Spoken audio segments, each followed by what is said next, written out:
차관, 장관 직무대행. 네. 체포영장 법원에서 발부해서 저항하는데 잡아가지고 수갑 채워서 가면은 국격 떨어지는 겁니까? 국격 떨어지냐고요? 일반적으로 말씀드리면 체포영장을 집행할 때 저항을 하거나 할 경우에 여러 가지 장치들을 사용할 수는 있습니다. 여러 가지 장치 중에 하나가 수갑 아니에요. 그렇죠? 네, 맞습니다. 크게 해보세요. 네, 맞습니다. 네. 그렇죠. 그런데 왜 이게 국격이 떨어집니까? 법무차관 직무대행. 네. 어제 국회 본회의 답변을 통해서 창원지검의 검찰 수사 보고서 보지 않았다고 그랬죠. 그 내용을 다시 한번 더 말씀드리면 그 뉴스타파에 보도된 것 같은 12월 4일자 수사 보고서 자체는 제가 보고받은 바는 없습니다. 그래서 저희는 언론 통해서 그 내용을 어저께 확인을 했고 창원지검에서 9월 30일자 김혜경 주거지에 대한 압수수색을 통해서 관련 자료를 분석을 해서 11월 4일자로 수사 보고서가 만들어졌는데 저희는 기본적으로 그 내용 자체에 대해서는 알지 못합니다. 네네. 11월 4일 창원지검이 보고서를 보냈는데 윤석열 대통령이 이것을 보고 계엄의 방아쇠가 됐다는 거예요. 김용현한테 이게 나라냐? 우리가 처음 보고 나왔을 때 무속적이다.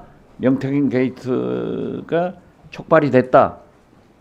이렇게 보는데 그걸 장관 직무대행이 당시 차관으로서 안 보았다고 하는 것은 속아 웃을 일 아니에요? 아니 그 당시 오케이 됐어요. 네. 지금 명태균 게이트는 방아쇠가 돼서 되고 있어요. 심지어 고발사주 손준성 대구고검차장 유죄 판결 받았죠? 1심에서 1심에서 유죄, 2심에서 무죄 난 것으로. 그런데 차장으로 있잖아요. 그분은 승진을 했어요. 그런데 명태균 씨하고 김건희하고 카톡을 주고받은 바에 의하면은 박지원이 고발사주를 일으켰다는 거예요. 그래서 이것은 박지원 게이트다. 이렇게 명명하기로 두 분이 합의를 했어요. 그랬더니 그 다음날 당시 김기현 국민의힘 대표가 박지원 게이트다 운운했단 말이에요. 박지원 데려다 조사해봤어요? 관계 있어요? 이게 말이 되냐고. 멀쩡한 사람 말이죠. 그 고발 사주에 지금 현 국민의힘 공천받아서 동대문 구청장하고 국정원 직원인데 제가 안다는 거예요. 인명식도 없다고 본인도 했잖아요. 그런데 이렇게 명태균, 김건희가 게이트로 임명했다 하면은 이게 모든 것이 명태균, 김건희, 윤석열 사이에서 이루어지고 있는 겁니다. 자 보세요.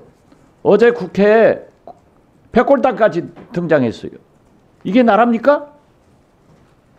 이게 국민의힘 국회의원들이 할 일입니까? 44명이 한남동 공관회 앞에 가서 진을 치고 윤석열 살려라? 이게 말이 됩니까? 윤석열을 만약에 공수처에서 체포한다고 하면은 수갑 채워서 끌고 가면은 국격이 떨어진다. 체포하면은 수갑 채우는 게 당연하잖아요? 국격이 떨어지는 거예요? 권영세 대표가 이런 주장을 했던데 차관, 장관 네. 직무대행. 네. 체포영장 법원에서 발부해서 저항하는데 잡아가지고 수갑 채워서 가면은 국격 떨어지는 겁니까? 국격 떨어지냐고요? 일반적으로 말씀드리면 체포영장을 집행할 때 저항을 하거나 할 경우에 여러 가지 장치들을 사용할 수는 있습니다. 여러 가지 장치 중에 하나가 수갑 아니에요. 그렇죠? 네, 맞습니다.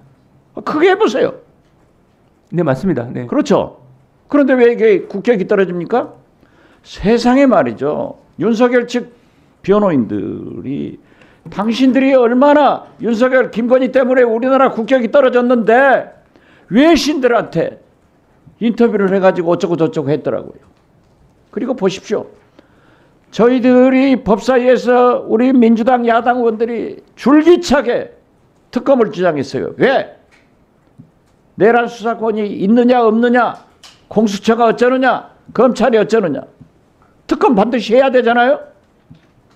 그리고 정부에서 과거 관례도 있지만은 야당이 지명하는 특검을 수행할 수 없다 해서 제3자, 즉 대법원장이 추천을 하면은 거부권도 없이 임명할 수 있다고 하면은 거부권 행사할 거예요?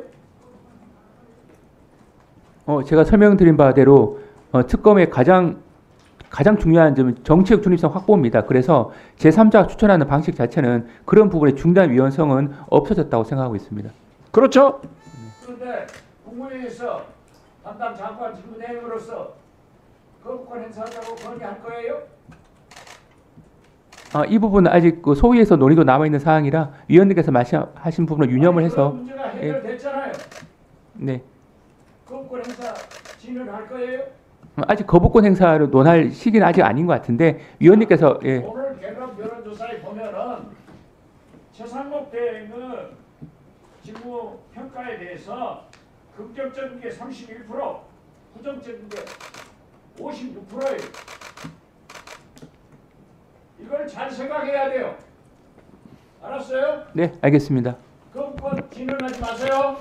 네, 잘 살펴보겠습니다. 살펴볼 게 아니라 하지 마시라고. 수용됐잖아요. 네, 위헌성이 없어졌으면 뭐 수용할 수밖에 없다고 생각을 합니다. 그렇죠. 위헌성 때문에 위헌성 여부를 살펴보겠습니다. 네. 특검의 추천권이 제3자 대법원장이 하고 대법원장이 두 분 추천하면은 야당에서 거부권 행사하지 않았다고 하면은 이런 게 모두 해결됐지 않냐 이거죠. 네, 그 부분은 해결된 건 맞습니다. 그럼 다른 부분이 뭐 있어요? 네, 그거는 소위에서 여러 가지 한번 부분을 한번 적극적으로 한번 살펴보도록 하겠습니다. 하지 말라고요. 알았어요? 네, 유념하도록 하겠습니다. 예, 했어요. 유념하도록 하겠다는 말씀입니다. 네.